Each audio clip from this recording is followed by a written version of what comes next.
Pit bull bans are fading away in Colorado, and Aurora is soon to be the latest city to officially repeal its ban on the breed. Voters approved the measure to pull back restrictions during the November election. City Council is discussing exactly how to change the city code tonight. Denver 7's Danielle Kreuter is following up with pet owners and metro shelters on how breed bans have impacted the community.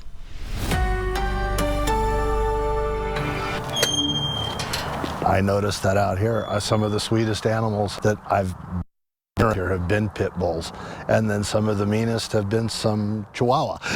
Jay Dougal McKnight has never been one to discriminate dogs based on breed. How long have you been a dog owner? My entire life. He's lived in Aurora long enough to see the years-long back and forth over pit bulls and whether they should be banned or not.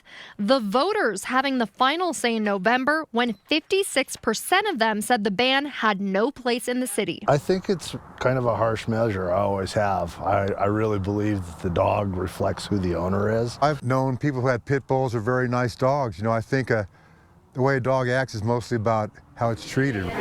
The Dumb Friends League was keeping a close eye on the measure. The Dumb Friends League sits right in between Denver and Aurora. They say when a neighboring community has a breed-specific ban, it can really put the pressure on an already strained shelter system. The hardest part was we would see animals like ladybirds sit longer. So you could have a family come in and fall in love with an animal, and there would be a sign on their kennel that said, you can't adopt this dog out in certain communities. After Aurora City Council rewrites the city code, it will no longer have reference to a pit bull ban, but instead rely on their description of an aggressive or dangerous animal to deal with issues.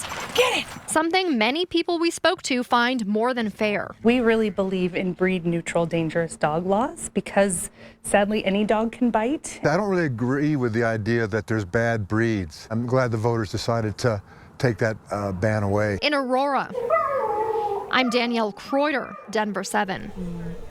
Well, if the wording of the new code is approved tonight, the final reading will take place in 2 weeks, with the updated measure taking effect January 18th. And Aurora isn't the only city giving pit bulls a chance. In 2020, Denver City Council voted to repeal its 30-year ban.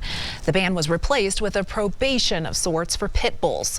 Owners must register their dogs with Denver Animal Protection and get a breed-restricted license. If the dog has good behavior for 3 years, Animal Protection will remove the special license. Other restrictions include mandated microchips and no more than 2 pit bulls per household. Other cities have lifted their bans in recent years, including Lone Tree, Commerce City, Louisville, and Castle Rock.